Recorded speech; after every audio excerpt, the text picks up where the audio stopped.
트럼프가 멕시코에 관세를 부과하겠다 이렇게 밝히면서 뉴욕 증시 3대 지수가 주간 기준으로 모두 하락했고요. 금요일에도 1%대 하락세 보였습니다. 네. 이런 부분들 어떻게 보십니까? 예, 뭐 이 부분 지금 사실상 이번 주 우리 증시 상당히 조금 좀 불안한 시작을 만들게 하는 중요한 포인트가 아닐까 말씀을 좀 드려보는데요. 미국과 중국 간의 무역 분쟁이 결국은 계속해서 확대 일로에 좀 나서고 있다라는 점. 미국의 화웨이 거래 중단 발표 이후 중국의 외국 기업에 대한 블랙리스트 작성, 그리고 중국의 히토류에 대한 전략 무기화, 그리고 더 나아가서는 중국 6월 1일부터 실질적으로 6월 1일부로 미국품 중국에 대한 수입 품목에 대해서 600억 달러 실질적으로 관세 부과가 된 것으로 그렇게 시장 내 알려지게 되면서 중국이 한치의 양보도 나타나 보이지 않는, 소위 말하는 미국과 중국 간의 무역 분쟁이 확대 일로로 지금 현재 진행이 되고 있다라는 그런 점. 여기서 제 개인적인 판단입니다만은 오히려 지금 현재 상황에서는 중국이 다소간에 좀 양보하는 입장보다는 아마도 미국이 다소간에 양보하는 입장으로 나서게 되면서 빅딜이 아닌 스몰딜 형태의 미국과 중국 간의 무역 분쟁, 어떤 그 가능성, 조금 좀 실타래를 풀어가는 그런 모습들이 시장 내 다소간 좀 기대감을 주지 않을까라는 생각을 좀 말씀드려보고요. 아직까지는 그런 분위기는 뭐 관측이 되지 않았습니다만은 앞으로의 전개 시나리오, 그런 부분들도 우리 시청자 여러분 한번 참고 삼아서 생각을 해두셨으면 어떨까 싶습니다. 일단 여기에 그 트럼프 대통령이 또 하나 이제 멕시코에 대해서 그 어떤 그 화살을 지금 쏘았다라고 말씀을 좀 드릴 수 있을 것 같은데, 빠른 시간 안에 어쨌든 그 이민자 문제가 해결이 되지 않는, 이민자 해결과 문제를 해결하는 어떤 그 방법이 도출이 되지 않는다라면 멕시코산 제품들에 대해서 그 지속적으로 지금 현재 뭐 당장 5% 그들은 나프타라는 어떤 그 협약으로 해서 거의 무관세였지만 이제 그 5% 부과를 하고 점진적으로 총 25%까지 그들의 그 관세 부과 예정에 있다라는 점.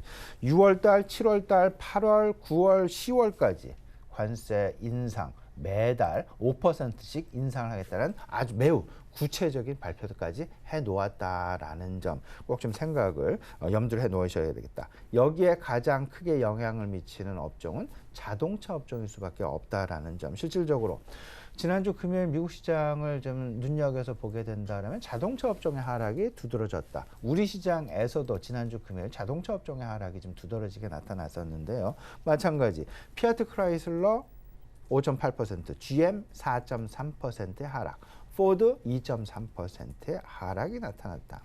멕시코의 현지 공장을 운영하고 있는 자동차 업종, 완성차 메이커들, 결국은 뭐 말 그대로 철퇴를 맞았다 해도 과언이 아닐 듯 싶은데 결국 뭐 GM도 그렇고요, 닛산도 그렇고요, 뭐 폭스바겐, 포드까지 다 해당이 되고 있다. 여기에 우리나라 기아 자동차까지 지금 현재 해당이 되고 있다라는 점. 기아 자동차가 그 미국에 대한 어떤 그들의 수출을 좀 늘리기 위해서 특히나 나프타의 어떤 그 협약을 상당 부분 레버리지하면서 일부러 멕시코에 현지 공장을 지었다라는 점. 2016년에 완공이 되면서 지금 현재 그들 거의 30만 대 육박하는 연간 30만 대 육박하는 자동차를 생산을 해서 그 대다수를 사실상 미국으로 수출을 하고 있는데, 그 사실상 기아 자동차의 어떤 그 움직임, 이런 부분들에 대해서 조금 좀 첨예하게 우리 시청자들 좀 받아들이셔야 될 것 같고요.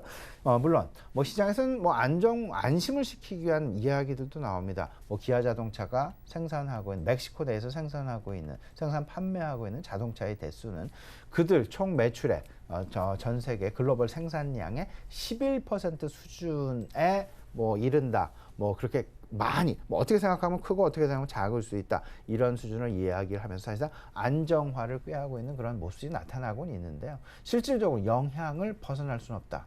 11%의 매출에 여기에 관세가 부과된다면 그들의 영업이익 수준, 그리고 매출이 상당 부분 줄어들 수도 있겠다라는 점 꼭 좀 생각을 해 두시면서 오히려 그 미국 현지 내에서 생산 공장을 운영하고 있는 기업들에 대한 반사 이익 가능성도 우리가 꼭 좀 생각을 해봐야 되겠다. 그렇기 때문에 뭐 현대모비스 같은 경우 멕시코에선 타격을 받을 수 있겠지만 미국 시장에서는 오히려 미국에서 생산을 뭐 알라바마에서 하고 있으니까요. 이 부분 생각을 해본다면 현대모비스 같은 경우는 중립 수준, 기아자동차는 다소간 마이너스, 오히려 현대차는 오히려 긍정적인 어떤 그 반사 이익 수혜 가능성도 우리가 좀 생각해 볼 수 있겠다 말씀을 좀 드려봅니다.